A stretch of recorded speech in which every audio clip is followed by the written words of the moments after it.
lahat. Kumusta po kayo, mga taga-Hong Kong? Ako po'y bumabati at ako po'y nandito para makiisa sa inyo sa ating laban para sa kabutihan ng ating bayan. At maraming salamat po sa inyong pag-imbita sa akin at pagbibigay niyo sa akin ng oportunidad na tumayo dito sa inyong stage at ako po'y magbigay ng konting mensahe para sa ating mga kababayan. Una, maraming issues na dadalhin ang mga speakers natin ngayon sa araw na to. Pero po ako, isa lang ang hihilingin ko sa ating mga kababayan. Pagdating po sa international na level or tinatawag nating foreign policy, ako po hindi naniniwala at hindi sumasang-ayon sa isinusulong ng ating gobyerno ngayon at ng ating presidenteng, well, si BBM. Ngayon, ang ano po natin is huwag po nating hahayaan ng ating bansa ay mauwi sa gera. Pero ang tanong po, okay, huwag tayong susunod dun sa foreign policy niya or matutupok tayong lahat dito.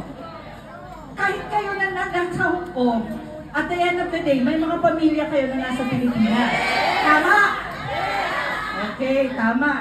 So, ibig sabihin, kung ayaw ninyong magpatuloy ang isang foreign policy that's very beholden to the United States, we need to do something. Tama? Okay. Alam niya na yun kung ano ibig kong sabihin. Kaya masabi ko ng June 30, sa isa pang may rally na nandun yung iba sa inyo, malapit na. Diba? Malapit na. Malapit na. Pero, ang kahulugan ng malapit na ay nasa kamay nating mga Pilipino. Huwag na huwag nating hahayaang mauwi sa gera ang Pilipinas. Iisa lang ang bansa natin at iisa lang ang uuwian natin. Tama? O sige nga, isigaw nyo nga, may isog. Waray ako pala ha. Ako'y waray. So I'm from the Region 8. So may mga waray dito na binabati ko rin. Sino mga waray? Okay. Okay, sigaw nga natin muna. Maisog! Maisog! Maisog! Maisog!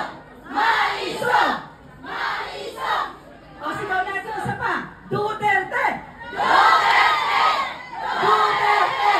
Duterte! Duterte! Duterte!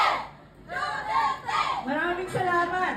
At sana nga po ay magkaisa tayo. Alam ko na may maraming pang Pilipino dito sa Hong Kong na kailangan natin hikayatin. Kailangan natin magkaisa. We need to be united if we want to fight. Because we cannot fight if we are disoriented.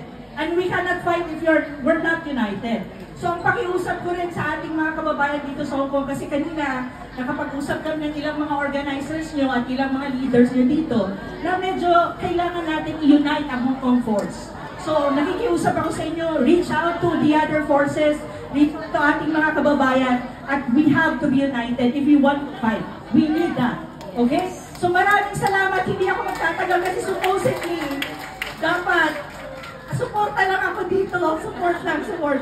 Pero since nabigyan ako ng pagkakataon magsalita, maraming salamat.